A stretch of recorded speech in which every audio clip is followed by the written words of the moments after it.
Hello everyone, I hope आप सब अच्छे होंगे और अपने अपने एग्जाम्स की तैयारियों में लगे होंगे। तो पिछली वीडियो में हमने डिस्कस किया था लाइट और रिफ्लेक्शन से रिलेटेड टर्म्स के बारे में। आज की इस वीडियो में हम डिस्कस करने वाले हैं मिरर्स, टाइप्स ऑफ मिरर्स और उससे बनने वाले रे डायग्राम्स के बारे में, और यह भी डिस्कस करेंगे कि कैसे न्यूमेरिकल्स को सॉल्व किया जाता है। तो आइए शुरू करते हैं हम अपनी वीडियो को लाइट और रिफ्लेक्शन और मिरर्स के बारे में। तो आइए डिस्कस करते हैं हम मिरर्स के बारे में। मिरर्स क्या होते हैं? अगर मिरर्स की हम डेफिनेशन देखें तो क्या होता है? Mirrors smooth highly polished surface होते हैं। शीशे का एक टुकड़ा अगर उसकी एक साइड पे हम सिल्वर की कोटिंग कर दें, यानी कि चांदी की कोटिंग कर दी जाती है। चांदी को ही क्यों यूज किया जाता है? क्योंकि जो चांदी होती है, सिल्वर होता है, वो बेस्ट रिफ्लेक्टर होता है, और उस सिल्वर को कोरोजन से बचाने के लिए उसके ऊपर एक और रेड लेड ऑक्साइड का कोट कर दिया जाता है ताकि इसको कोरोजन से बचाया जा सके। जैसे हमारे पास ये प्लेन एक शीशा है और इसके एक साइड अगर हम सिल्वर और रेड लेड ऑक्साइड की कोटिंग कर देते हैं तो इसकी जो अदर साइड है वहां से बहुत अच्छे से रिफ्लेक्शन हो सकता है। तो इस प्रकार मिरर्स को बनाया जाता है। मिरर्स दो प्रकार के होते हैं, एक तो प्लेन मिरर होते हैं और एक कर्व्ड मिरर्स होते हैं। ये हमारे पास प्लेन मिरर है जिसकी एक साइड को पॉलिश किया गया है। ये हमारे पास कर्व्ड मिरर्स होते हैं, मुड़े हुए। अब ये जो कर्व्ड मिरर्स होते हैं ये भी दो प्रकार के होते हैं, स्फेरिकल और पैराबोलिक। कुछ इस प्रकार से मुड़े हुए स्फेरिकल मिरर्स कहलाते हैं और कुछ ज्यादा ही मुड़े हुए पैराबोलिक मिरर्स कहलाते हैं। अब देखिए, जैसे आप अपनी डेली लाइफ में यूज करते हैं स्पून यानी कि चम्मच, वो जो चम्मच होता है उसका वो जो आगे वाला पार्ट होता है जहां से आप खाना खाते हैं उसको कॉनकेव और पीछे वाले साइड को कॉन्वेक्स साइड बोला जाता है। इसी प्रकार के हमारे पास दो स्फेरिकल मिरर्स होते हैं। तो ऐसा मिरर जो इस प्रकार से बना हुआ है उसका ये वाला सरफेस तो पॉलिश्ड है और यहां से रिफ्लेक्शन हो सकता है। इस प्रकार के मिरर को कॉनकेव मिरर बोला जाता है, और इस प्रकार का मिरर जिसका ये वाला पोर्शन रिफ्लेक्टिंग होता है और ये वाला क्या होता है? पॉलिश्ड होता है, उसको कॉन्वेक्स मिरर बोला जाता है, जैसे सेम आप स्पून में देखते हैं। तो जो भी ये जितने हमारे पास ये जो मिरर्स हैं, ये मिरर्स किसके बने हुए हैं? एक्चुअल में ये जो आपको सर्कल, जो ये आपको मिरर्स दिखाई दे रहे हैं, ये पूरे सर्कल का ही एक पार्ट होते हैं। जैसा आपको ये नीचे दिखाई दे रहा है, ये हमारे पास ए और ये जो एम है, यानी इसको हम नाम दे देते हैं एम और एम डैश। ये जो हमारे पास एम और एम डैश एक मिरर हमने ले रखा है जिसका एक सरफेस पॉलिश हो रखा है। ये जो छोटा सा मिरर है ये पूरे इस स्फीयर का ही पार्ट होता है, और ये जो मिरर है हमारे पास जहां से रिफ्लेक्शन हो सकता है, जहां से रिफ्लेक्शन हो सकता है, इस प्रॉपर विड्थ को या इस प्रॉपर लेंथ को हम क्या बोल सकते हैं? एपर्चर हम बोलते हैं। जहां से रिफ्लेक्शन हो सकता है उसको हम एपर्चर बोलते हैं। अब देखिए, ये जो मिरर है पूरे एक स्फीयर का ही पार्ट होता है, और जो स्फीयर होता है उसका एक सेंटर भी होता है। तो ये जो हमारे पास एक रिफ्लेक्टिंग सरफेस है जो एक स्फीयर का ही पार्ट है, इसका एक सेंटर होता है जिसको हम सेंटर ऑफ कर्वेचर बोलते हैं। और ये जो हमारे पास रिफ्लेक्टिंग सरफेस है, इसका जो मिड पॉइंट होता है उसको पोल बोला जाता है। सी और पी से गुजरने वाली एक लाइन को, एक हॉरिजॉन्टल लाइन को प्रिंसिपल एक्सिस बोला जाता है। इस सी और पी के बीच के डिस्टेंस को आर यानी कि रेडियस ऑफ कर्वेचर बोला जाता है। यहां अगर आप ध्यान से देखेंगे तो यही इस स्फीयर का रेडियस है जिसको हम रेडियस ऑफ कर्वेचर बोलते हैं यहां रे डायग्राम्स के अंदर। अब देखिए, यहां पर एक ये जो लाइन है, आपको ये जो एसी लाइन है ये दिखाई दे रही है, इसको हम नॉर्मल बोलते हैं। और हमेशा ये जो नॉर्मल होता है और ये जो रेडियस ऑफ कर्वेचर होता है ये नॉर्मली इक्वल होते हैं। तो यहां पर कुछ चीजों के बारे में हमने देख लिया है कि एपर्चर क्या होता है, पोल क्या होता है, सेंटर ऑफ कर्वेचर क्या होता है, रेडियस ऑफ कर्वेचर क्या होता है, प्रिंसिपल एक्सिस क्या होता है, नॉर्मल क्या होता है। तो ये कुछ टर्म्स है जो हमारी आगे रे डायग्राम्स में और न्यूमेरिकल्स में यूज होती हैं। अब बात आती है कि फोकस क्या होता है। अब देखिए, फोकस एक ऐसा पॉइंट होता है जहां पे अब मैं आपको दिखाती हूं।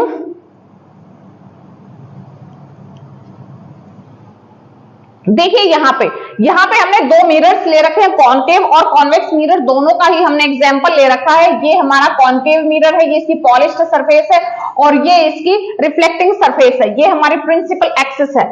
जब भी कोई लाइट रेज यहां इंसिडेंट होती हैं इस मिरर के ऊपर और रिफ्लेक्ट होने के बाद जिस भी पॉइंट के ऊपर मिलती हैं, ये हमारे पास इंसिडेंट रेज हैं और रिफ्लेक्शन होने के बाद वो जिस भी पॉइंट पे एक्चुअली मिल रही हैं उसी को हम उस कॉनकेव मिरर का फोकस बोलते हैं। और F और P के बीच के डिस्टेंस को फोकल लेंथ बोला जाता है, जिसको F से डिनोट किया जाता है। और ऐसे ही अगर हम कॉन्वेक्स मिरर का केस देखें तो यहां पर भी सेम वही चीजें हैं कि ये जो इंसिडेंट रेज हैं, ये रिफ्लेक्शन होने के बाद दूर दूर चली जाती हैं, ये कहीं भी नहीं मिल रही हैं। ये जो रिफ्लेक्टेड रे ये कहीं भी नहीं मिलती है, बट हम इनको मिलाने की कोशिश करते हैं।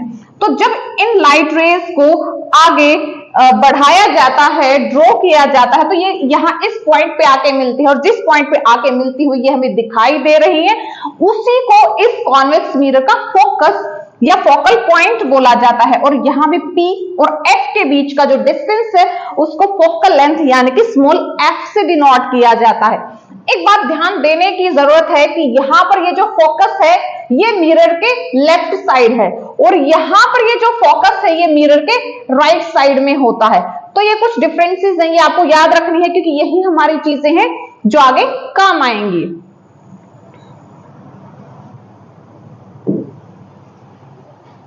तो देखिए रियल इमेज हम पढ़ चुके हैं कि रियल इमेज कब बनती है, जब एक्चुअल में रिफ्लेक्टेड रेज एक पॉइंट पे मिलती है, वो उसका फोकस पॉइंट होता है और उसको ही रियल इमेज बोला जाता है। और रियल इमेज को एक स्क्रीन पे भी उतारा जा सकता है।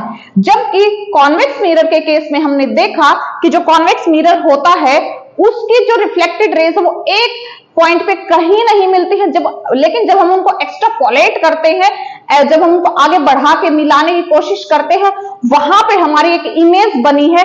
वो जो इमेज होती है वो वर्चुअल इमेज होती है और उस वर्चुअल इमेज को स्क्रीन पे नहीं उतारा जा सकता, स्क्रीन पे उसको नहीं लिया जा सकता है।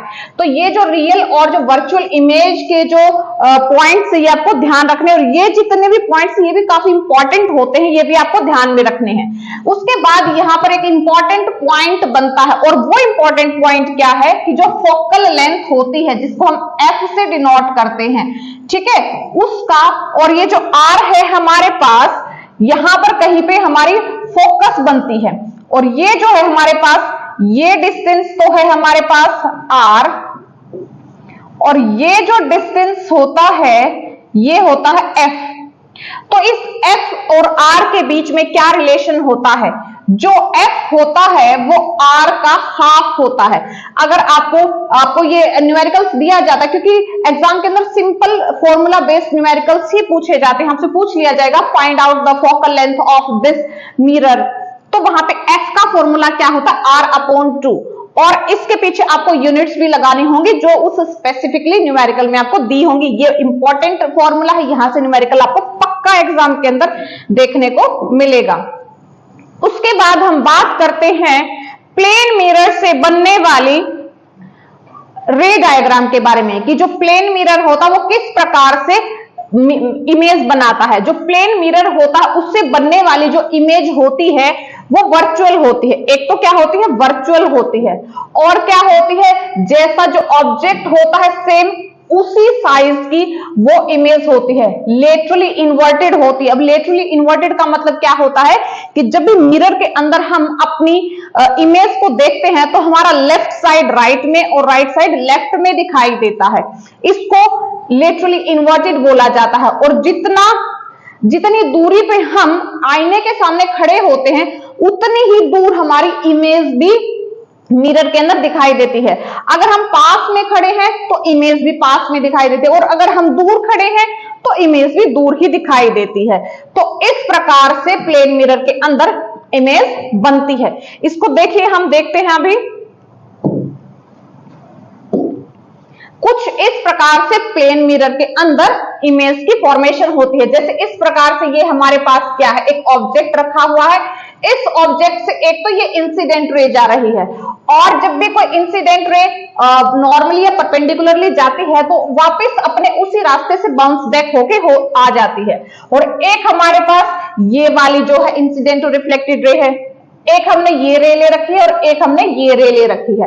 तो जब भी अब ये जो रेस है ये कहीं नहीं मिल रही है, लेकिन हमने इसको एक्स्ट्रापोलेट करके आगे बढ़ा के इनको हमने मिलाने की कोशिश की है, और कुछ यहां पर हमारी ये इमेज बन रही है। अब ये जो इमेज बन रही है सेम साइज की है, लेकिन ये लेटरली इन्वर्टेड होती है, यानी कि लेफ्ट का राइट में, राइट का लेफ्ट में दिखाई देता है।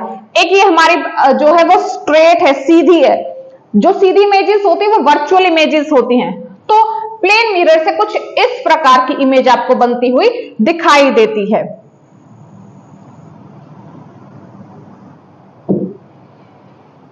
तो प्लेन मिरर से तो हमने देख लिया है। अब हम बात करते हैं कि कॉनकेव मिरर से किस प्रकार के रे डायग्राम्स बनते हैं। अब देखिए, आपसे एग्जाम के अंदर रे डायग्राम्स तो बनवा के नहीं देखे जाएंगे, लेकिन क्या हो सकता है कि रे डायग्राम्स, कोई भी इनकम्प्लीट रे डायग्राम आपको दे दिया जाए और उससे रिलेटेड आपसे क्वेश्चन पूछ लिया जाएगा कि इसको कंप्लीट कैसे किया जाता है, या फिर आपको जब भी आप न्यूमेरिकल सॉल्व करोगे, जो भी टर्म्स आपको, वैल्यूज आपको दी जाएंगी, उन वैल्यूज को जब आप यहां रख के देखोगे तभी आपको समझ आएगा कि जो आपकी इमेज बनेगी वो किस प्रकार की इमेज बनेगी। और जब आप इमेज को ढूंढ पाओगे कि किस प्रकार की इमेज बन रही है, तभी आप न्यूमेरिकल्स को सॉल्व कर पाओगे। तो देखिए, हम बात करते हैं कॉनकेव मिरर की, और इस कॉनकेव मिरर में हमारे पास 6 रे डायग्राम्स बनने वाले हैं। और सबसे पहले जो हमारा ऑब्जेक्ट है वो इंफिनिटी पे रखा हुआ है। ये हमारे पास कॉनकेव मिरर है, और इस मिरर में हमारे पास जो ऑब्जेक्ट है वो इंफिनिटी पे कहीं बहुत दूर रखा हुआ ऑब्जेक्ट है, और उस ऑब्जेक्ट में से कुछ पैरेलल लाइट रेज आ रही हैं, और वो जो पैरेलल लाइट रेज आ रही हैं वो रिफ्लेक्ट होने के बाद इस फोकस पे मिल रही हैं, और यहां पर ये जो है इमेज बना रही हैं। अब ये जो इमेज बना रही है, जब भी लाइट रेज इंफिनिटी से आ रही है तो इमेज कहां बनती है, फोकस पे बनती है। आपको देखने से पता लग रहा है कि ये जो इमेज है वो इन्वर्टेड है, उल्टी है, और जो भी इन्वर्टेड इमेजेस होती हैं वो हमेशा रियल होती हैं, ऑब्जेक्ट से बहुत छोटी बनती हैं। आपसे ये चीजें भी पूछी जा सकती हैं, और इन चीजों को ध्यान में रखते हुए आपको न्यूमेरिकल्स सॉल्व करने होते हैं। इस प्रकार का जो फिनोमिनन है, या फिर ये वाला जो केस है, ये कहां पे बनता है, ये बनता है सोलर हीटिंग डिवाइसेस में। जितने भी सोलर हीटिंग डिवाइसेस, जैसे कि सोलर हीटर होता है, तो वहां पर जब सन से आने वाली लाइट रेज को कलेक्ट किया जाता है, यानी कि इंफिनिटीज, यानी कि बहुत दूर से लाइट रेज आ रही है और उनको एक पॉइंट पे इकट्ठा करना होता है, तो वो फोकस पे इकट्ठा होती हैं। तो ये वाला केस यहां पर यूज होता है। और देखिए सेकंड केस में क्या होता है। अब देखिए, आपको यहाँ पे एक चीज देखने को मिलेगी कि जो ऑब्जेक्ट है वो तो पोल के पास आ रहा है, और जो इमेज है वो दूर जाती जा रही है। अब दूसरे केस में हमारे पास जो ऑब्जेक्ट है वो सी से थोड़ा सा दूर रखा हुआ है, तो इसमें से एक तो इंसिडेंट ये निकली, जो कि अब देखिए, जो भी इंसिडेंट रे प्रिंसिपल एक्सिस के पैरेलल जाती है वो आफ्टर रिफ्लेक्शन फोकस से होके गुजरती है, और जो भी लाइट रे फोकस से होके गुजरती है वो आफ्टर रिफ्लेक्शन प्रिंसिपल एक्सिस के पैरेलल चली जाती है। और जहां पर भी ये लाइट रेज मिलती हैं वहीं पे क्या बना लेती हैं, इमेज बना लेती हैं। तो अब देखिए, जब ऑब्जेक्ट सी के बियॉन्ड रखा हुआ था, सी से दूर रखा हुआ था, तो वहां पर उस केस में इमेज कहां पे बन रही है, सी और एफ के बीच में बन रही है। तो यहाँ पे ये जो इमेज बन रही है ये ऑब्जेक्ट से काफी छोटी है, रियल है, इन्वर्टेड है, और कहां पर है, सी और एफ के बीच में है। ये नेचर आपसे पूछा जाता है क्वेश्चंस में कि आपका ऑब्जेक्ट बियॉन्ड सी रखा हुआ है तो इमेज कैसी बनेगी, तो इमेज ऐसी बनती है। और देखिए उसके बाद थर्ड केस में क्या है, ऑब्जेक्ट थोड़ा सा और पास में चला जाएगा, और अब देखिए जो आपका ऑब्जेक्ट है वो कहां पे रखा हुआ है। अब आपका जो ऑब्जेक्ट है वो सी के ऊपर रखा हुआ है, ऑब्जेक्ट हमारा यहां सी के ऊपर रखा हुआ दिखाई दे रहा है, और इसमें से एक इंसिडेंट रे ये निकल रही है और आफ्टर रिफ्लेक्शन फोकस से होके जा रही है। जो दूसरी इंसिडेंट रे है वो फोकस से जा रही है और आफ्टर रिफ्लेक्शन वो पैरेलल जा रही है, और जहां पर भी ये दोनों की दोनों मिलती हैं वहीं पे हमारी इमेज बन जाती है। और ये जो इमेज, इस केस में जो इमेज बनती है वो हमेशा ऑब्जेक्ट के जितनी ही होती है साइज में। साइज जो इमेज का होता है वो ऑब्जेक्ट के जितना ही होता है। इमेज रियल और इन्वर्टेड बन रही है क्योंकि ये जो लाइट रेज है आफ्टर रिफ्लेक्शन एक्चुअली में मिल रही हैं। और देखिए ये इमेज कहां बन रही है, सी पे। जब ऑब्जेक्ट सी पे रखा होता है तो इमेज सी पे ही बनती है। और इस प्रकार का जो केस है आपको ये प्रोजेक्टर्स में देखने को मिलता है। अब देखिए नेक्स्ट हमारे पास जो रे डायग्राम है वो रे डायग्राम हमारा क्या कहता है। अब मैं आपको पहले भी बता चुकी हूं कि जो हमारे ऑब्जेक्ट्स हैं वो पोल के पास आ रहे हैं और जो इमेजेस हैं वो दूर जा रही हैं।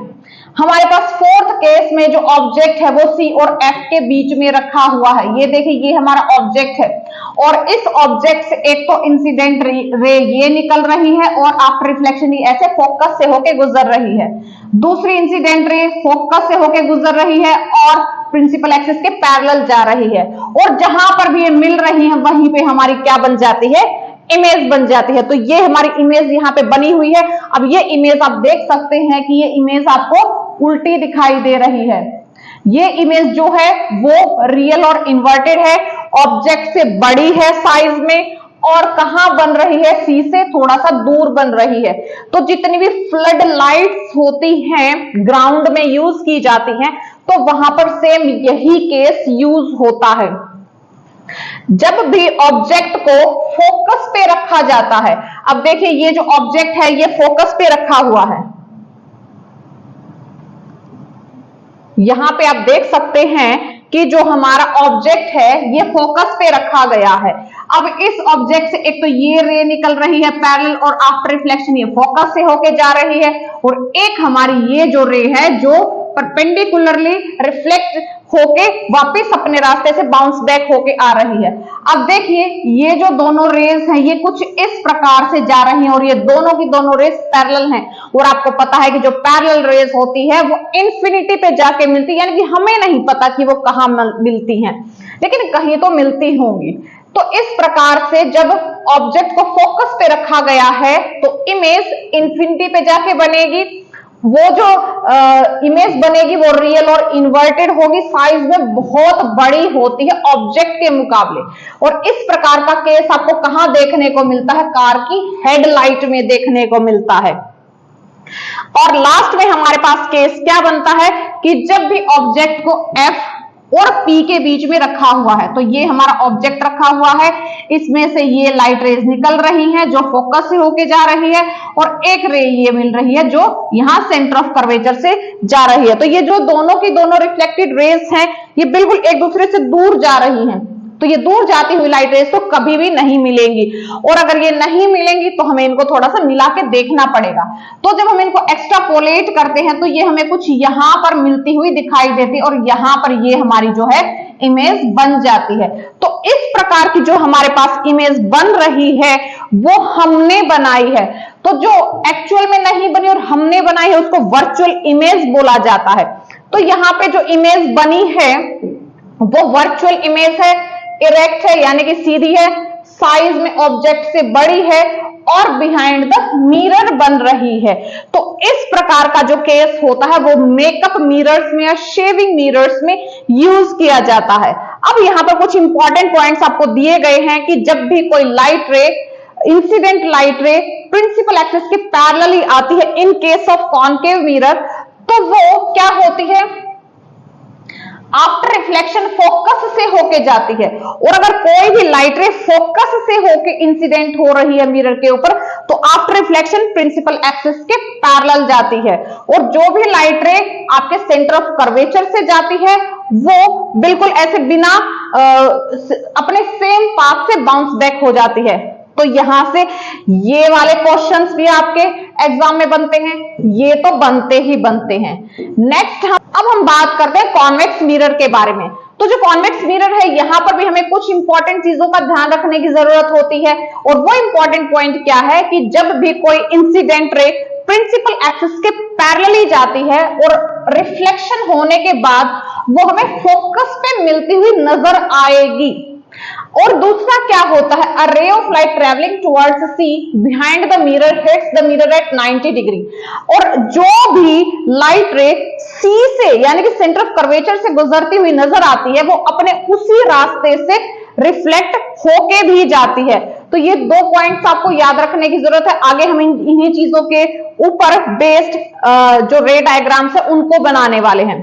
तो अब हम बात करते हैं कि रे डायग्राम्स कैसे बनते हैं यहां पर। तो सबसे पहला हमारे पास केस है ये वाला, जब भी ऑब्जेक्ट को इंफिनिटी और फोकस के बीच में रखा गया है। ये हमारा यहां पे ऑब्जेक्ट रखा हुआ है, ये हमारे पास ऑब्जेक्ट यहां पे रखा हुआ है और इस ऑब्जेक्ट में से एक लाइट रे तो ये निकल रही है, ये हमारे पास इंसिडेंट हुई, ये प्रिंसिपल एक्सिस के पैरेलल है। तो आफ्टर रिफ्लेक्शन ये कुछ इस तरीके से चली जाती है, लेकिन जब हम इसको एक्स्ट्रापोलेट करने की कोशिश करते हैं तो ये हमें एफ से यानी फोकस से गुजरती हुई नजर आएगी। और एक लाइट रे ये है जो कि इस प्रकार से जा रही है, जो अपने रास्ते से बाउंस बैक होके जा रही है यहां से, और ये लाइट रे हमें ऐसे सेंटर ऑफ कर्वेचर से जाते हुए नजर आएगी। और जहां पर भी ये दोनों मिलती हैं वहीं पे हमारी इमेज बन जाती है। अब ये जो इमेज आपको देखने में दिखाई दे रहा है कि ये जो हमारे पास इमेज यहाँ पे बन रही है, ये इमेज आपको सीधी दिखाई दे रही है और हमने इसको बनाया है, एक्चुअल में नहीं बनी थी, हमने इन लाइंस को एक्स्ट्रापोलेट करके इस इमेज को बनाया है। तो ये जो हमारी इमेज बनती है ये कहां बन रही है, पहली तो बात एफ और पी के बीच में बन रही है, ठीक है। और दूसरा ये साइज में बहुत छोटी है, इरेक्ट है और वर्चुअल है। ये चीजें आपके लिए बहुत इंपॉर्टेंट है क्योंकि यहां से क्वेश्चंस बनते हैं। दूसरा हमारे पास केस है और वो केस है हमारे पास कि ऑब्जेक्ट को फोकस पे रखा गया है। अब भी जो ऑब्जेक्ट है वो पॉल की तरफ जा रहा है और जो इमेजेस है वो भी मिरर की तरफ आ रही है, बॉल की तरफ आ रही है। अब इस ऑब्जेक्ट को फोकस पे रखा गया है, तो इस फोकस पे रखे हुए ऑब्जेक्ट में से एक तो इंसिडेंट ये जा रही है जो आफ्टर रिफ्लेक्शन इस तरीके से चली गई क्योंकि ये डाइवर्जिंग मिरर है और ये लाइट रेज को दूर दूर भेज देता है। अब देखिए ये जो लाइट रे पैरेलली जा रही थी, इसको अगर हम एक्स्ट्रापोलेट करने की कोशिश करते हैं तो ये फोकस से होके जाती है। दूसरी लाइट रे हमारे पास कुछ इस तरीके से जा रही है जो वापस अपने रास्ते से बाउंस बैक हो जाती है, लेकिन उसको अगर हम एक्स्ट्रापोलेट करने की कोशिश करते हैं तो वो सी से होके गुजरती है।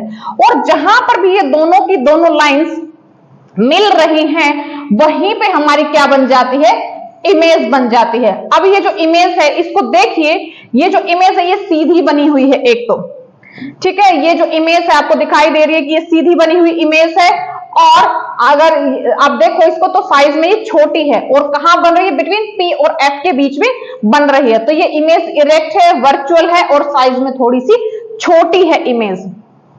नेक्स्ट अगर हम केस देखें यहां पर तो नेक्स्ट केस में हमें क्या दिखाई दे रहा है, नेक्स्ट केस अगर हम देखें तो इस केस में जो ऑब्जेक्ट है उसको एफ और पी के बीच में रखा गया है। अब देखिए ये हमारा एफ और ये पी के बीच में ये ऑब्जेक्ट रखा हुआ है।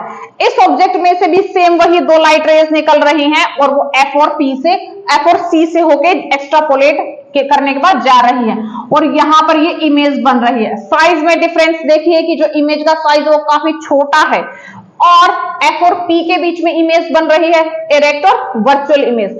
यानी कॉन्वेक्स मिरर के केस में तीनों ही इमेजेस एफ और पी के बीच में बनती हैं, तीनों ही वर्चुअल बनती है, तीनों ही इरेक्ट बनती हैं हमारे पास। तो कॉन्वेक्स मिरर हमेशा ही क्या बनाता है, वर्चुअल इमेजेस बनाता है। और जो इस प्रकार के मिरर्स होते हैं, जो कॉन्वेक्स मिरर होता है ये कहां पर यूज होता है, व्हीकल्स के रियर व्यू मिरर में। जैसे बाइक में, गाड़ी में जो शीशा होता है जिसमें पीछे के जो व्हीकल्स होते हैं उनको देखा जाता है, उसको रियर व्यू मिरर बोला जाता है और वहीं पे ये वाला मिरर यूज होता है। अब देखिए हम बात करते हैं यहाँ पे कुछ और इंपॉर्टेंट टर्म्स के बारे में। हम पहले बात करते हैं कि ये प्लेन मिरर, कॉनकेव और कॉन्वेक्स मिरर में बिना टच किए आप किस प्रकार से उसको डिफरेंशिएट कर सकते हो। अगर आप मिरर के बहुत क्लोजली खड़े हो तो अगर आपको उसमें अपनी इमेज क्या दिखाई दे रही है, इक्वल साइज की, जितने आप हो उतने ही साइज की और सीधी दिखाई दे रही है तो प्लेन मिरर है। और अगर आपको आपकी इमेज थोड़ी सी बड़ी और सीधी दिखाई दे रही है तो वो कॉनकेव मिरर है। और अगर आपको सामने लगे हुए शीशे के अंदर आपकी इमेज थोड़ी सी छोटी दिखाई दे रही है तो वो कॉन्वेक्स मिरर होता है।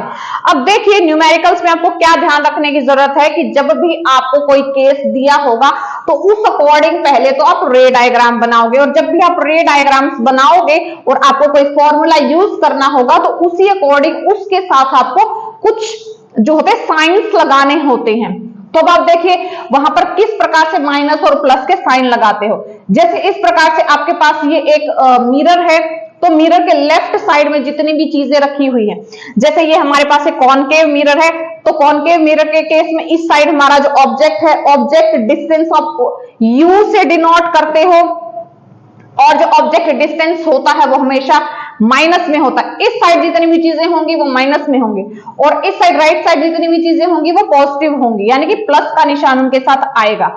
तो जो यू होता है वो माइनस होता है, और जो रियल इमेजेस बनती हैं वो भी आपकी कुछ यहां पर बनती हुई दिखाई देती हैं। तो जो इमेज डिस्टेंस होता है वी होता है वो भी नेगेटिव होता है। जो फोकस होता है वो भी इस साइड में होता है, तो आपका जो फोकल लेंथ होती है वो भी आपकी नेगेटिव होती है, और जो आपका रेडियस ऑफ कर्वेचर होता है वो भी आपका नेगेटिव होता है। जितनी भी रियल इमेजेस बनेंगी वो आपकी वो भी इसी साइड बन रही हैं। तो देखिए आपकी कुछ चीजें इधर बन रही है, लेकिन आपका जो सिक्स्थ केस होता कॉनकेव मिरर के केस में वहां पे इमेज कुछ यहां पर बनती हुई दिखाई देती है, तो उस केस में जो वी होगा वो पॉजिटिव होगा। अब देखिए जो ऑब्जेक्ट्स होते हैं वो यहां पर रखे होते हैं, यानी कि मिरर से ऊपर की साइड जितनी भी चीजें रखी होंगी वो पॉजिटिव होती हैं, और जो मिरर के नीचे जितनी भी चीजें बनती हैं वो नेगेटिव होती हैं। तो कॉन्वेक्स मिरर के केस में यू नेगेटिव होता है, वी पॉजिटिव होता है, एफ पॉजिटिव होता है, आर पॉजिटिव होता है, और हाइट ऑफ ऑब्जेक्ट आपकी पॉजिटिव होती है। तो ये चीजें आपको यहाँ पे ध्यान देने की और याद रखने की जरूरत होती है। उसके बाद आपको जो इंपॉर्टेंट चीजें यहाँ पे सबसे ज्यादा यूज करनी होती है न्यूमेरिकल्स के अंदर वो है मिरर फॉर्मूला, और ये हमारे पास होता है mirror formula 1/u + 1/v = 1/f। u क्या है?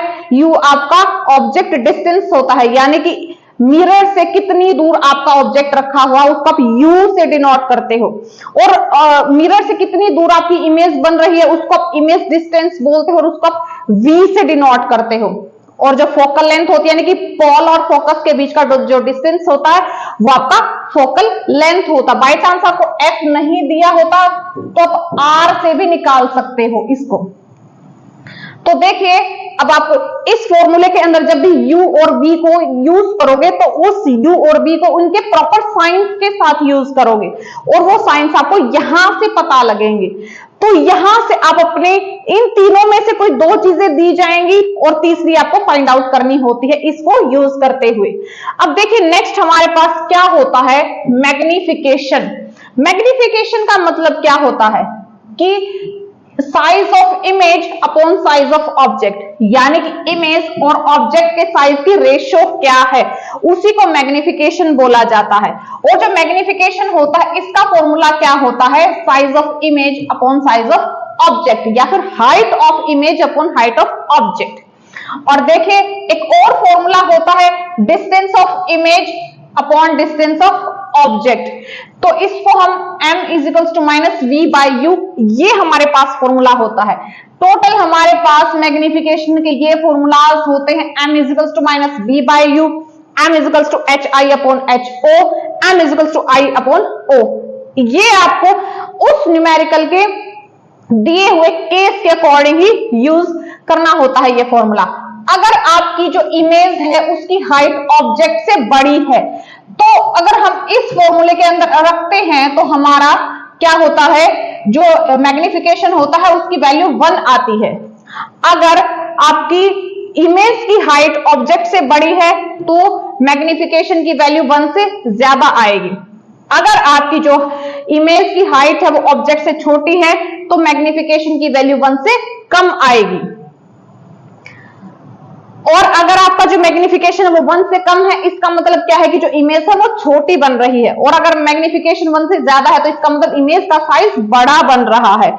और अगर आपके पास जो इमेज है मैग्निफिकेशन में आपको दिया गया है कि मान लीजिए मैग्निफिकेशन आपका -2 है, आपको सिंपली ये क्वेश्चन दे दिया गया है कि मैग्निफिकेशन इज इक्वल टू -2, तो किस प्रकार की इमेज बनेगी? तो वहां पर आपकी इमेज इन्वर्टेड और रियल है।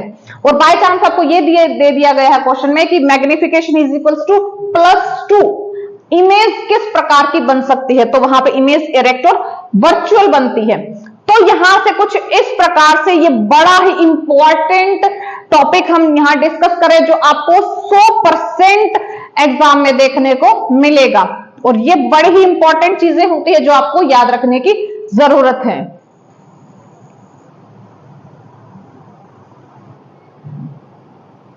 उसके बाद आपको कुछ ये चीजें भी आपने ध्यान में रखनी होती हैं, जैसे